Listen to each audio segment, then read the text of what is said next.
Chapter 25, Monopoly, Not Always a Game.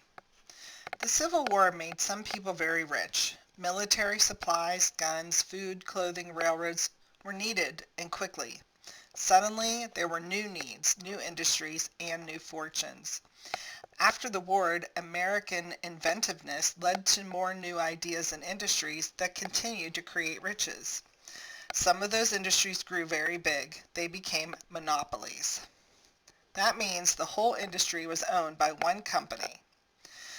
Some businessmen like Morgan and Rockefeller formed business arrangements called trusts. The trusts were a form of monopoly. The public suffered. To understand what a business monopoly is, imagine you are selling soft drinks at a school fair. The day is very hot and everyone is thirsty. You are expected to make a lot of money. You plan to sell soda for $1 a glass. Your cost is 25 cents a glass. What you don't expect is to have competition, but just as you're getting started, you notice another soft drink stand. Your competitor is charging 75 cents a glass. Of course, you have to lower your price or no one will buy from you. Then, when sales are going well, another competitor appears. She's selling drinks for 50 cents each. You're annoyed, but there is nothing you can do but lower your price. You will still make a fine profit and people get drinks at a fair price. Competition makes capitalism work well for the consumer. When there is competition, it is called free enterprise or a market economy. The people who are thirsty are much better off if businesses are competing. You, the business person, would like less competition, so you make plans to gain a monopoly in the field. You go to the two other soft drink sellers and buy their stands. If they sell out, you can charge the public anything you want. Suppose you start with 3 soft drink stands and then buy a soft drink bottling company, and then another and another until you own the whole industry. Then suppose you buy up the trucking companies that ship your beverages, and then all the sugar producers and the companies that make all the other ingredients needed in soft drinks. You have become king of the soft drink world.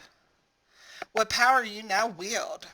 You can charge people $5 a glass or anything you want, and everyone has to pay.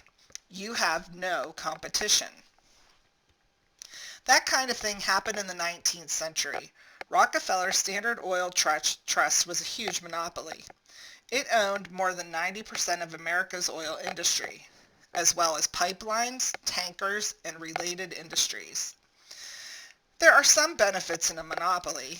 If it is run well, a monopoly can be very efficient, but usually it is the consumer who suffers when there is no competition. Americans decided they didn't want monopolies or trusts. A trust is a legal arrangement that allows many different companies to be owned and run by the same people. It is a form of monopoly. The big 19th century trusts put all their competitors out of business. They were organized in a way that put them mostly beyond government control. Now, you may be saying, no one has to sell out to a monopoly. But that isn't quite true.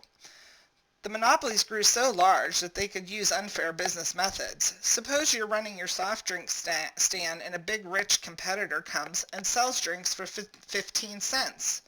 Remember, those drinks cost you 25 cents. You can't stay in business long with that kind of competition. The big monopolies did that kind of thing to put their competitors out of business. They could afford to lose money for a while because they were so wealthy. In 1857, former President Rutherford B. Hayes asked, "Shall the will of monopolies take the place of government by the people?" The answer the American people gave was no. Americans care about individual rights. That has given us strong anti-monopoly feelings. It also makes us want as few laws as possible. So, regulating business in a capitalist country is not easy. Most business people want little regulation as possible. But the public needs to be protected from unfair business practices. In the 19th century, big business in America got out of control. Politicians were often corrupted by business influences. What does that mean? How might they be corrupted? It was clear that rules and regulations were needed. The American people demanded reforms. In 1890, Congress passed the Sherman Antitrust Act. Senator John Sherman, who sponsored the law, was the brother of General William Tecumseh Sherman. The Sherman Antitrust Act was intended to make businesses responsible to the public.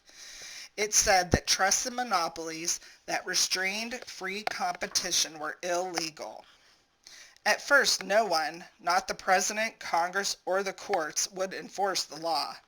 Nobody wanted to offend the powerful businessmen. But that changed. The presidents, Congresses, and courts made the laws effective.